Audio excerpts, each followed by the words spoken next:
பரவாயில்லை, இன்னொரு உயிருக்கு அது கிடைக்கிறது என்றால் அதை நான் அனுமதிக்கிறேன் இல்லையா, அதற்கு பெயரும் அன்பு.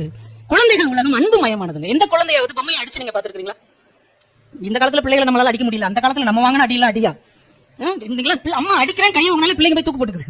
நம்ம எல்லாம் ஒரு 100 தடவையாவது தூக்கு போட்டுக்கணும். திருவிழா வரட்டி அடிப்பாங்க, பள்ளிக்கூடத்திலயும் அடிப்பாங்க. பள்ளிக்கூடத்துல அடிச்சுட்டாங்கன்னு வீட்டுல வந்து சொல்ல முடியாது தெரியுமா? சொன்னா ஏன் அடிச்சாங்கன்னு கேட்டு நம்ம தான் அடிப்பாங்க. இன்னைக்கு எப்படிப்பட்ட காலத்துல இந்த பிள்ளைகள் வந்துட்டு இருக்கிறாங்க. அதான் அடி வாங்குற அளவுக்கு நீ என்ன செஞ்ச, என்ன தப்பு செஞ்ச, அந்த வாத்தியார் உன்னை அடிக்கிற அளவுக்கு நீ என்ன தப்பு செஞ்ச. அப்புறம் அடி வாங்கிக்கிட்டே நம்ம தாத்தா சொன்னோம்னா கழுத 2 பேருக்கு அடி வாங்கிருக்கு, அவர் ஒரு அடி விடுப்பாரு. அடியாலேயே வாழ்ந்த சமூகம் போன சமூகம். ஆனால் இந்த காலத்து குழந்தைங்களுக்கு கையை ஓங்கினாலே அவ்வளவுதான் மயக்கம் போட்டு விழுந்துருவாங்க. அந்த அளவுக்கு மனசு பலவீனமான மனிதர்களாக நம்ம இவர்களை வளர்த்து வைத்திருக்கிறோம். ஆனா ஒரு விஷயத்தை நம்ம மறந்துடக்கூடாது. என்றைக்கு ஆசிரியர்களின் கையில் இருந்து பிரம்பு பிடுங்கப்பட்டதோ அதற்கு பின்னால் தான் காவல்துறையினரின் பிரம்புக்கு வேலையே வந்தது.